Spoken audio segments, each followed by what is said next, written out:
gentlemen, boys and girls, children 18 plus. You are tuned in to the Loan Officer Podcast with me, D.O., in this John Coleman. JC. John Coleman. Yes. Back in the hot seat. I love this. Every time, man. Every time. It just feels so good to be back. It does feel good to be back. I mean, don't get me wrong. I love our guests. Yeah. I really do love our guests. They're but, awesome. You know, you're my boy. Yeah. You and I, we flow. It does. And today's episode is going to be off the chain crazy. Okay. Okay. It's back to school. Yay. Yay. You don't have kids. You don't know what that means. Thank God. And you're so far removed from school yourself, you really don't know what it means. But Yes. it's back to school. It's back to college. Yep. Right. So I have a couple friends who one's flying out to San Diego, helping his daughter get moved in for her junior year. Oh, my God. One's driving up to North Carolina, helping his daughter get moved in. She's a freshman. Uh-oh. Another guy took his son up to West Virginia. Like it's just that season. This morning, I woke up to my wife. Yeah. Oh, isn't that that's a win? Yeah. Yeah. Yeah. Wasn't on the couch.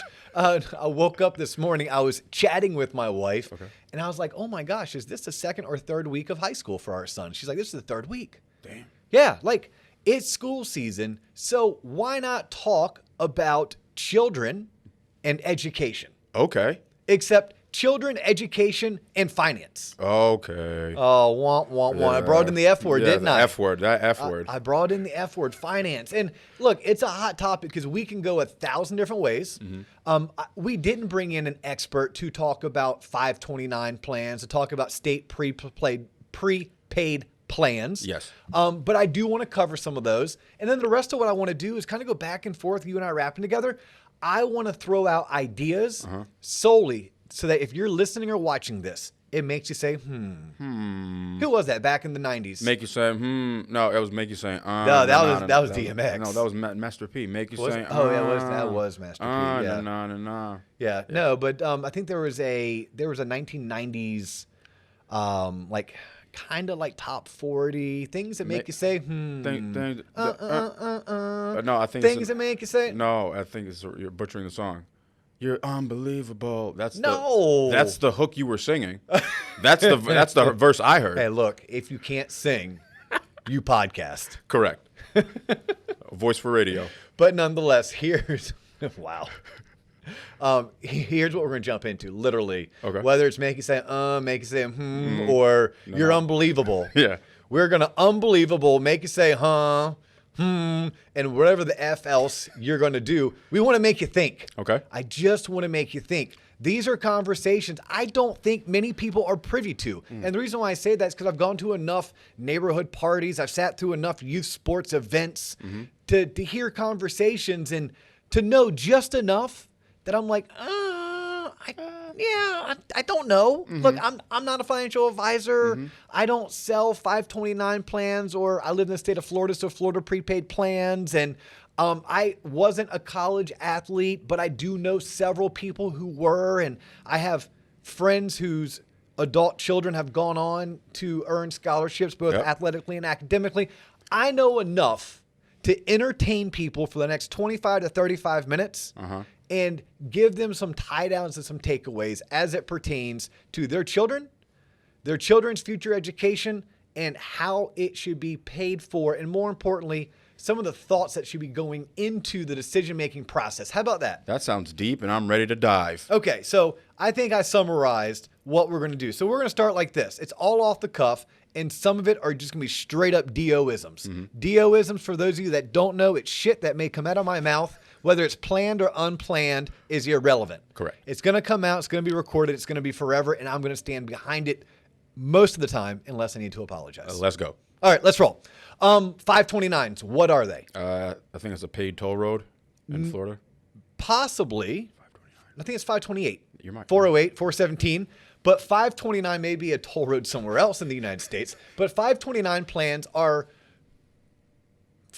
college savings plans that have tax benefits that allow parents to, on a monthly, annual basis, contribute money to their children's future college expenses. Okay. That money goes into an investment account like an IRA or a 401k. Oh, okay. And it grows usually tax deferred, meaning you don't have to pay taxes on the growth on an annual basis. Okay. And the goal is at the time your child is 18 and they're going into college, you have some form of a savings to help pay for your children's college. Gotcha.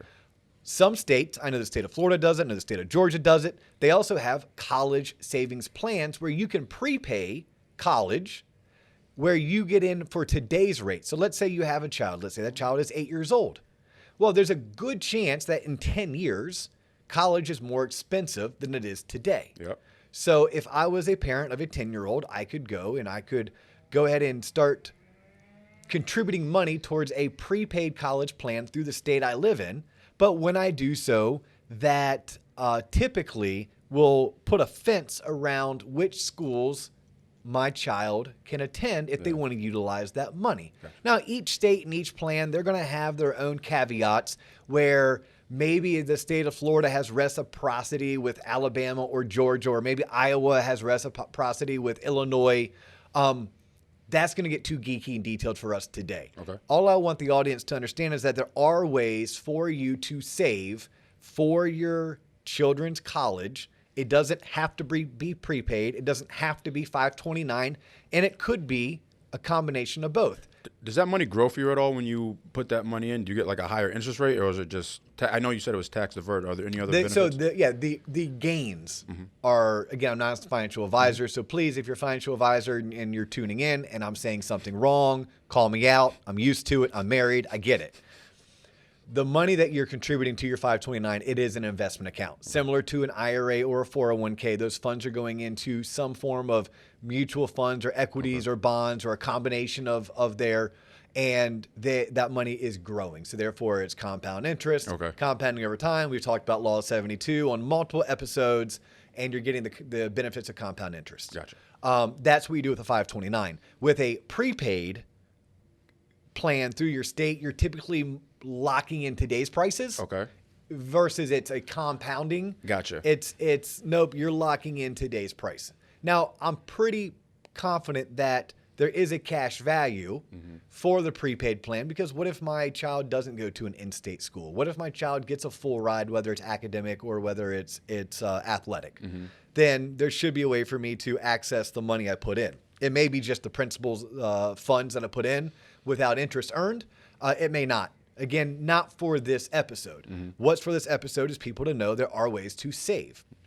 But before you save, here are some things I want you to just think about. Just think about.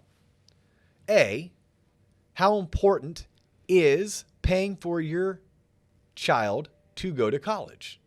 And I say that because there are ways for your children to go to college and get a post-high school degree or training or schooling economically, right? They have state colleges that are typically local. We used to call them back in the day community colleges or junior colleges, that your child can go there for nominal tuition and books, live with you at home just like they did when they were 17 and 18, and it not break the bank.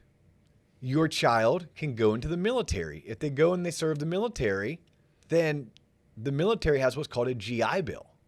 And spend 3 years in the military, serving your country, earning a paycheck, learning the world, and then come out of the military, and now you have the military willing to pay for your 4-year degree through your GI Bill. So if I'm a parent and I can't save money for a 529 or contribute to a Florida or whatever my state prepaid plan is, please know that there's no reason why your child should not be getting an education outside of high school, because there are ways to do this economically. Yeah. On top of that, who's to say that college is for everybody? Whoa, whoa, whoa. How dare you say that? College is for everybody. It's bullshit. No. College is for everyone. You have to go to college after you graduate high school, and you have to graduate college in 4 years, because that's what I did. Well, no, guess what? Very few did. And I know that. And that's actually where I think the ignorance takes over. Correct. So few did, so they don't know. They don't know, and it's one of those things like the less you know, the worse off you are. And look, we all want better for our children. As a parent, I want better for my children than what I had. And I'm sure my children are going to want better from their children. And better doesn't necessarily mean economic things, right? Better could be more time spent. Better could be, it could be a ton of different things. But please know that college isn't for everyone. There is a fantastic trade out there, whether it's being an auto mechanic, being an electrician, being a plumber, being a general contractor, being a linesman. A linesman. Yeah. You are tugging at my heartstring. Linesmen, right? These people who work on the power grid, power poles, they make starting off like $65,000 to $75,000 a year. Within a couple years, when you add up their overtime, they're over $100,000 a year. And I think the linesman trade school is like a 10-month program. Let's say it's 18 months. This is what it is. It's less than 4 years. That sounds like a good return on investment, Dio. That is a fantastic ROI, JC. And thank you for just handing me that layup. Yep. Penny to Shaq, 1992 all over again, Orlando Magic. ROI. Nothing gets underneath my skin more than understanding that nearly nowhere close do enough people make their decision on postgraduate education. Now, this could be master's degree, this could be PhD, or this could be post-high school graduation. With an ROI in mind. What does ROI stand for? Return on investment. Return on investment. Okay. If you are not coming from an affluent family, if you did not earn college scholarships via athletics or academics, and you're choosing to go to a private school out of state that is $65,000, $75,000, $90,000 a year, ask yourself, is this the best financial decision that I can be making based on the major that I'm going to choose or the profession I want to go into? But all my friends are going to Notre Dame and I got in, so I just have to go because it's my dream school. Yeah, I mean, okay. So what are you going to study at Notre Dame? I don't know. I'm undeclared. I'm undecided. What do you want to do when you grow up? I want to make a ton of money. How are you going to make a ton of money? I don't know. Go to college and figure it out. Okay. But I'm going to Notre Dame, so, you know. Go to Notre Dame. Go to Notre Dame. Okay. If you got into Notre Dame, go to Notre Dame. Go for it. Same thing goes for Columbia and NYU and Stanford. But when you're making these decisions, there's other schools that don't have that same notoriety. Look, I'd be remiss. I think Notre Dame, it might help you get some pretty plush jobs if you have a degree from Notre Dame. Same thing with Stanford. Same thing with Columbia. Same thing with Yale and Harvard and so many other schools. But there are schools out there that are private, lesser known, and expensive. And if you're going to go and you're going to get a degree in education, I need you to understand up front the average teacher, depending on if you're in the South, the Northeast, out West, etc., you're making somewhere on the very low end of $36,000 a year, on the high end, $65,000 a year. If you went and dropped $300,000 on an education that you could have got for literally $5,000 a year, if you just went to your local state college or your local junior college, like, I don't know if you're getting the ROI that you want. Something that I see all the time, and this is usually with the for-profit institutions. You know, those schools that advertise on TV. Yeah. Yes. And I've seen, and it's usually women, and it's actually, it's usually minority women, go and drop like 70, 80 grand. This should be criminal, by the way. 70, 80 grand on a master's degree in like social welfare. Like, look, we need social workers. Correct. We do. My sister is an amazing woman, an amazing business professional. She has made a career for herself working in social services. My aunt and uncle, same exact thing. But does someone sit down with these women, these professionals, and walk them through ROI? Because typically a lot of social service jobs pay 13, 15, 16 bucks an hour. And with a master's degree, you get 18 bucks an hour. No, they're seduced by the term, what, I can get a master's degree in how much time and I only have to do what? Sign me up. Yeah. It's like, whoa. I'm not decrying getting a master's degree. What I'm saying is let's put some ROI thought behind it. So that's it. That's one of my next takeaways. It's college isn't for everybody, and that's okay because there's way better, not better. Mm-hmm. There are different routes, yet equal routes to be a productive member of society, earn a good living, doing something that you love.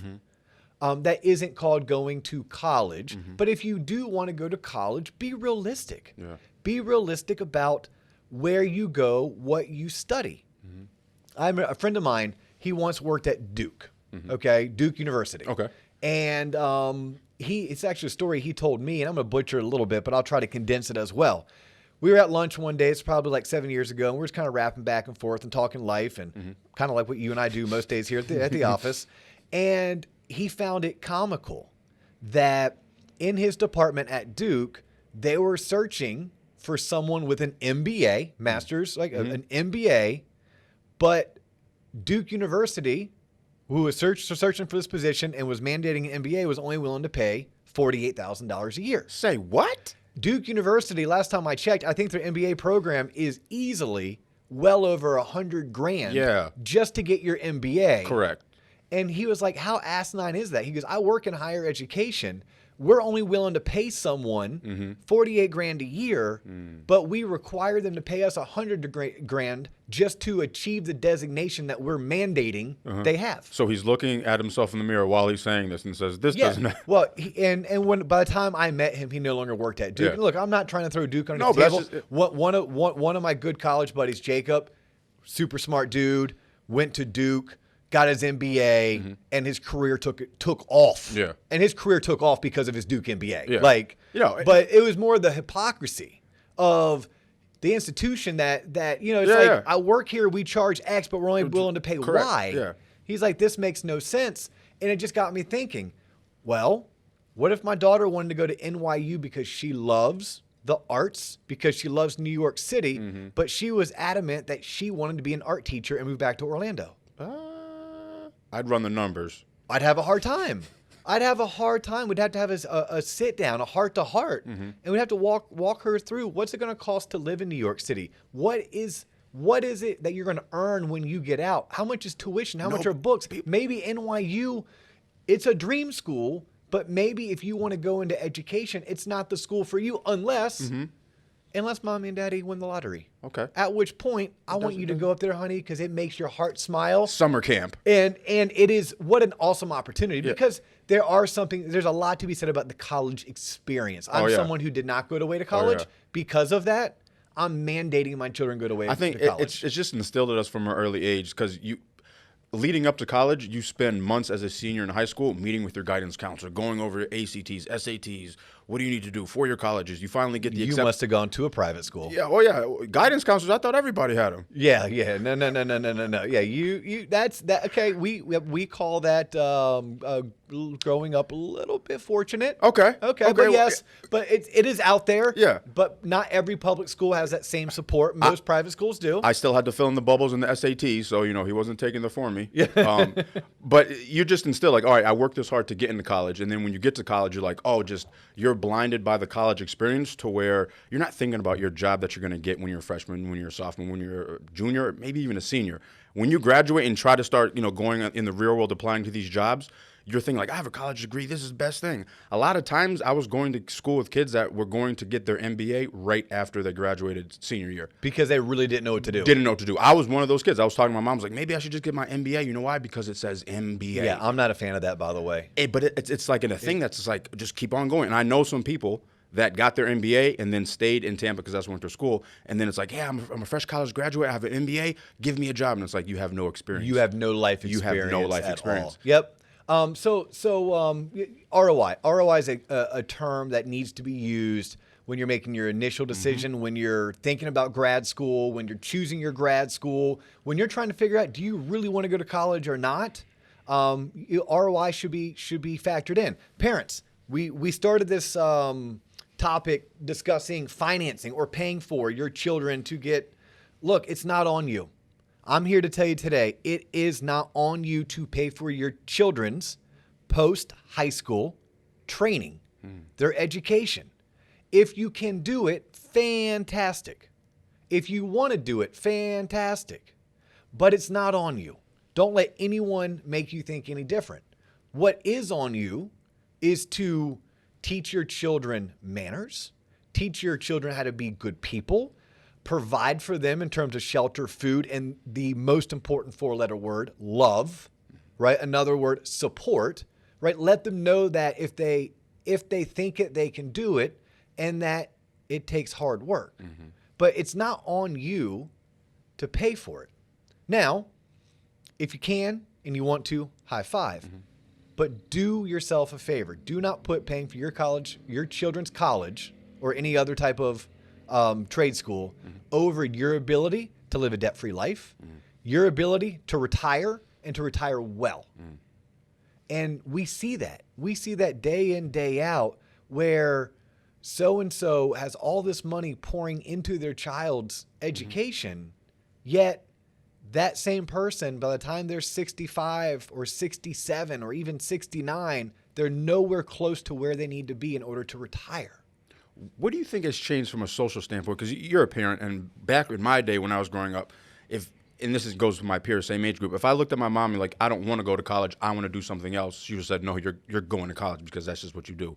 Now it seems like parents are more open to the idea of my kid not going to college because there are other kind of avenues that are more tangible. I'm not saying everybody can Twitch stream, but streaming, making your own content, being an influencer. What do you think has changed from a parent's perspective that has allowed parents to kind of ease up on like, no, my kid has to go to college, and kind of entertaining the fact that they might not go to college and be supportive of that decision? So I'm going to take a twofold approach to this. Okay. One, I think it's just the natural pendulum of life.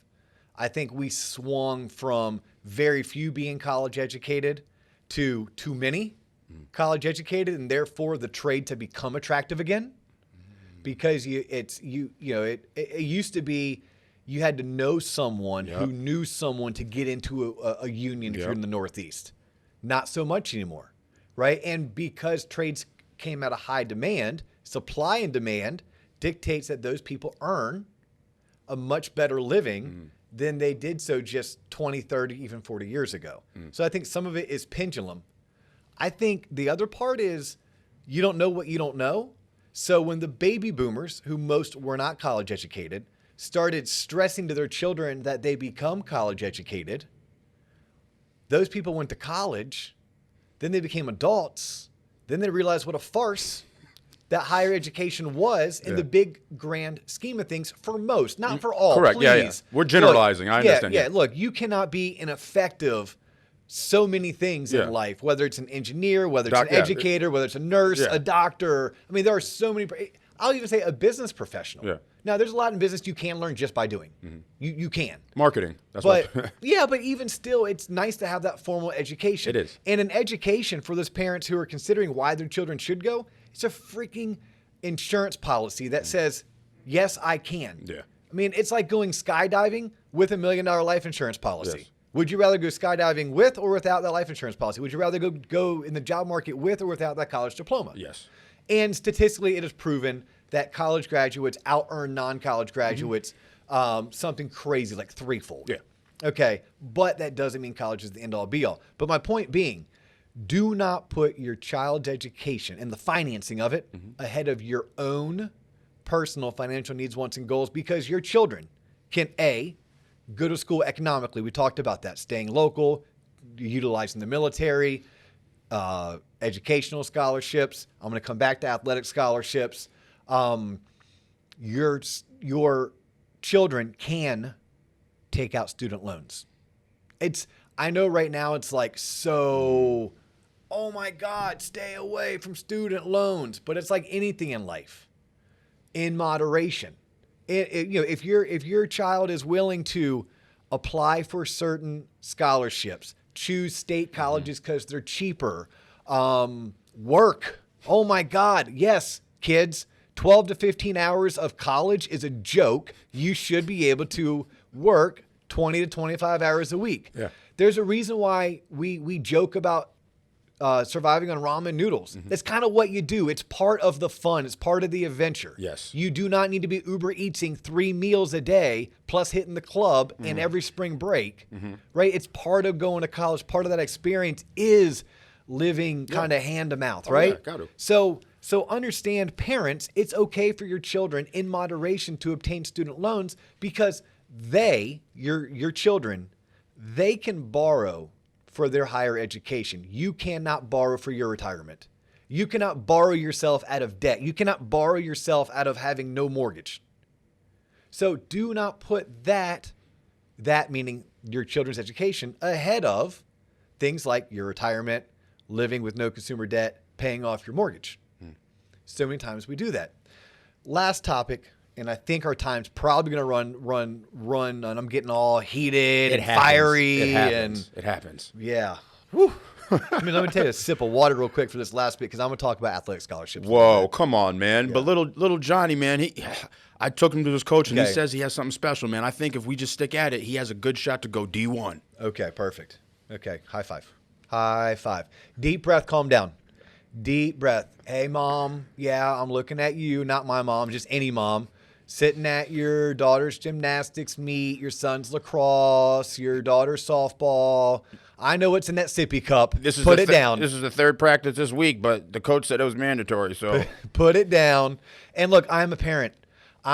We are entering dance season. I was just told that my wife is not going to join me on my birthday celebration in Nashville, where I'm also running in a half marathon because our daughter has some crazy dance competition. My son has done travel baseball and lacrosse, and we're a crazy football family, and I take him to private lessons. So, okay, please know where I'm coming from when I'm getting ready to say what I'm getting ready to say. God, I don't know if I'm ready for it. Go ahead. No. Oh, I'm going to piss some people off, I promise you. Okay. And I do want to actually have I would love to moderate a podcast where I have Joe's for and John's against and go back and forth. Okay. But for the most part, I'm going to burst your bubble. Okay. Your child is not getting a full ride to go to any school to play their sport. Period. End of story. That was easy. Yeah, that was easy. Okay? It's not going to happen. And if it does happen, let's talk about under the pretext that it does. Okay. Very, very important. I have a son. He dreams of D1. He wants to be a D1 long snapper. As a parent, luckily, I don't have blinders on. And what I realize, if that were to ever happen, long snapping is a specialist. It's like, there's punters, there's kickers, and there's the guy that has to get the ball back to him. That's what he does. He does it pretty well. It's very rare for a long snapper to get a full ride. They typically get what's called a preferred walk-on. You know what that means? It means Dustin and his wife are going to have to pay at a minimum for their son's freshman year. Oh, by the way, the school, if this happens, this dream happens, he'll be redshirted. So then he shows up to his second year in college, but they call it his freshman year or his redshirt freshman year. Okay. Guess what Michelle and Dustin are doing? Paying more money? They're paying, that's 2 years I've had to pay for the hope that he actually wins the starting job. Okay. If he wins the starting job, more than likely he's going to get a scholarship. Whew, that was easy. Yeah. So what if my kid fell in love with, I don't know, USC? It's a dream school of his. Okay. University of Southern California out in LA. Beautiful. Yep. It's like $100,000 a year. That's a lot of money. Yeah. $100,000 a year. I may be off by 20 grand. Let's call it 80. Okay. It's a lot of freaking money. Yes. Well, I have to ask myself, when my son, his dream, Dad, it's all I've been thinking about since I was 15 years old, is to go to USC and to play on their football team. And they say to him, son, if you come be our long snapper, we'll get you in. Oh, Dad, I have to go to USC. The coach said I have. And this isn't like a fake Lori Loughlin thing. This is like legit. He can go to USC, right? Mom and Dad had to sit down and have a heart-to-heart with him about what it really means that at a minimum, us are going to have to pay $100,000 for, at a minimum, his first 2 years and possibly all 4 years if he doesn't ever get a scholarship. Damn. Now, Do you think that happens in the ranks of parents in suburban America? No. We go out to parties. Oh, our son, he got an offer to go to USC. Oh, you got a full ride. Now, look, there are skill positions in the sport of football. Yes. And skill positions in the sport of basketball, you get a full ride. Mm-hmm. Now, I don't know about you, but I don't know many. Oh, hold on. I don't know if I know any person who got a full ride to go play a sport in college.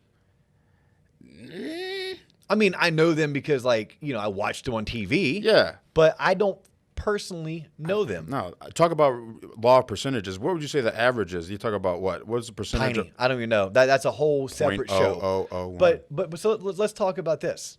That was football. That was a personal story. Baseball. That was my sport growing up. Okay, baseball. And I know a lot of baseball parents. And I do actually know someone who went to Stanford on a baseball scholarship, someone who went to Florida State on a baseball scholarship, someone who recently committed to the University of Miami for a baseball scholarship. You got to be pretty damn good to get a scholarship in baseball. Yeah, like especially those schools. Those schools play in like the College World Series almost every year. Yeah. They are a top 25 program. And guess what? Those people and these kids are badasses. They'll get about 60% paid for. Damn, that's not all of it, though. No, that's not all of it. So what if that school was a private type school? Let's say that school was Coastal Carolina. Okay. Coastal Carolina is a really good baseball program. It's a small school up in the Carolinas, and it's about, I don't know, 70, 80 grand a year. And your son's great, right? Really good. Travel, all that stuff. Varsity starter as a sophomore, blah, blah, blah. Cool. Coastal Carolina, he gave him 50%. Now, little Johnny gets to go play college baseball for one of the better programs in the country, and you get to brag to all your friends. Yep. But do you understand that you just signed up for little Johnny to go to a college that's 80 grand a year, of which his baseball scholarship is going to cover half? So now I'm at 40. So, okay. So 40 times 4 is $160,000 a year. Okay. Little Johnny, who also was a good student, lived in the state of Florida. Florida has various academic scholarships. Little Johnny could have gone to UCF, FAU, Florida State. If they're super smart, they could have gotten to the University of Florida. And with scholarship money, because it's in-state tuition, maybe it would have cost him about, I don't know, $12,000 a year, $5,000 a year, $0 a year. ROI, guys, ROI. Now, these are the big schools. That's not really what happens typically. Most times, little Johnny or Jane, they're going to go off to some no-name school, and they're going to play their sport, whether it's gymnastics, lacrosse, baseball, softball, and there are no full rides. It's because we are D3, NIIA, I don't know all the terms, so don't hold it against me.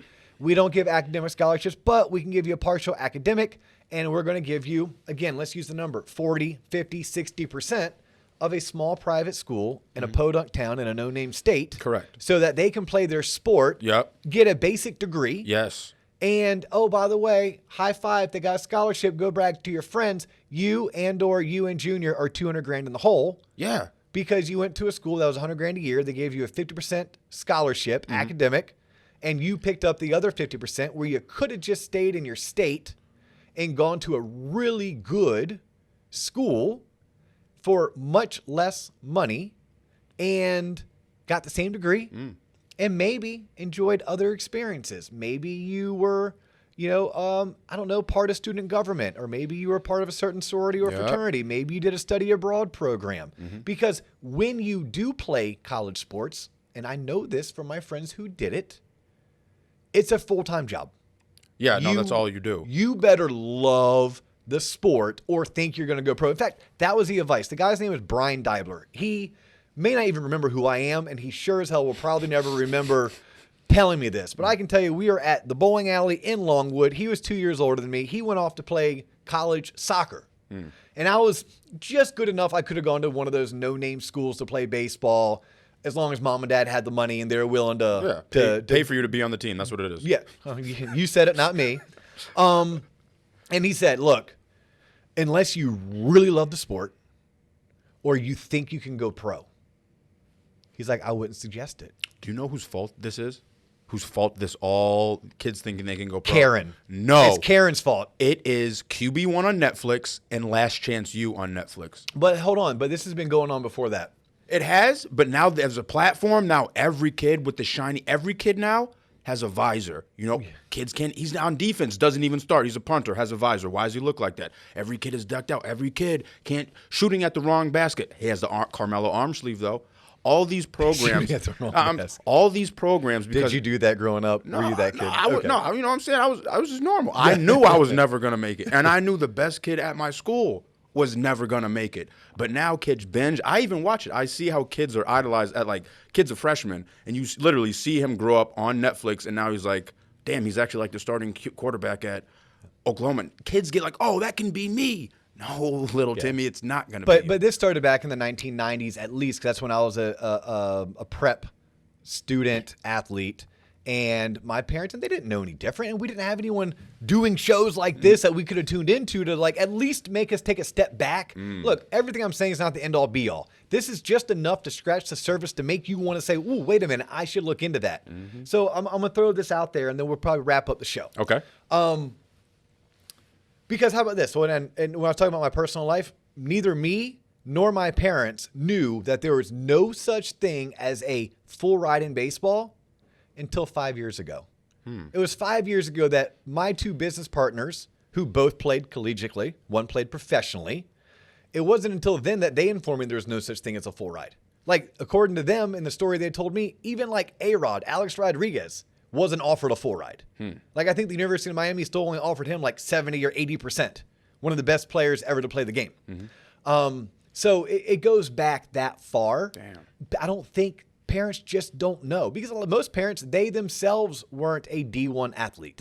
They didn't play in college. They didn't go through the recruiting process. They didn't, they didn't. So it's out of ignorance. And because things like this aren't talked about, right? This is shit they don't teach to you at high school. We don't talk about it when we're at dinner tables or at house parties.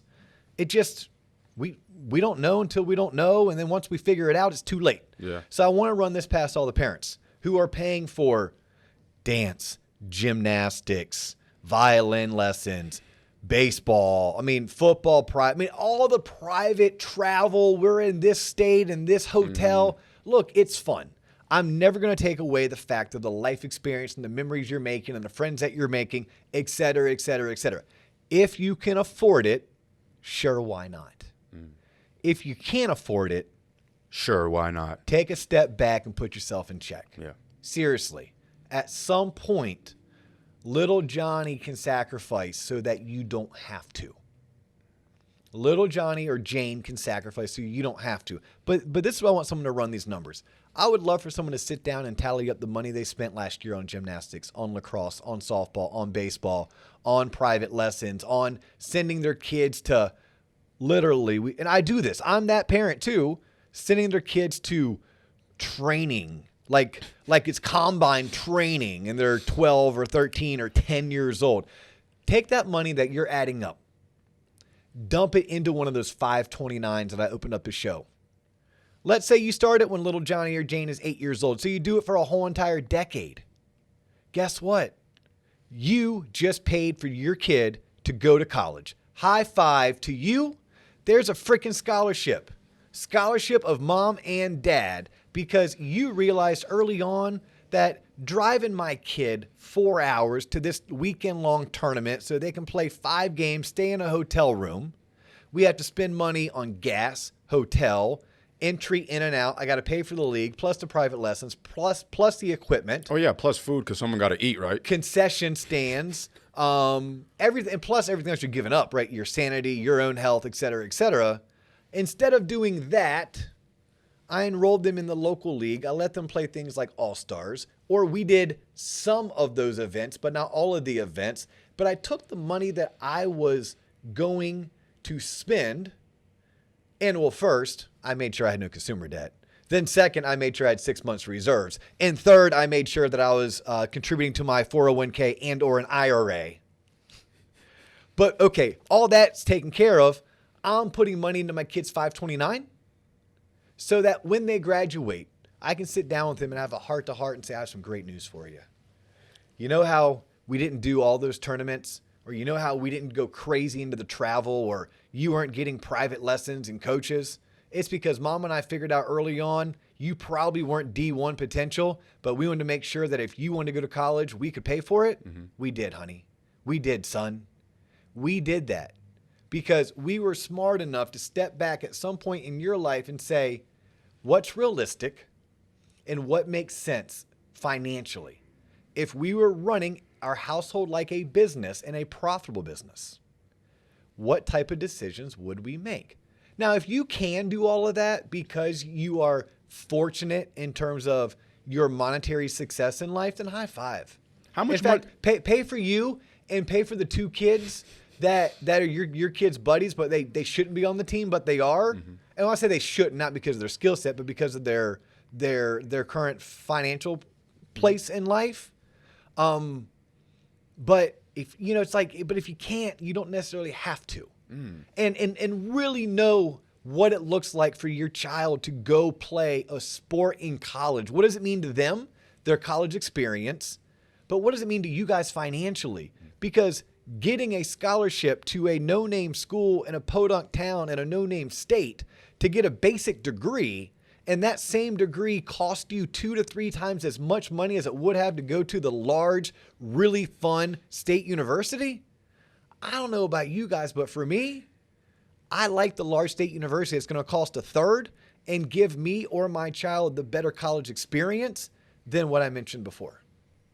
That sounds intelligent. Okay, this has gone on for way too long. I'm heated. I'm fired up. I know I'm going to piss some people off. That wasn't the intention of today's show.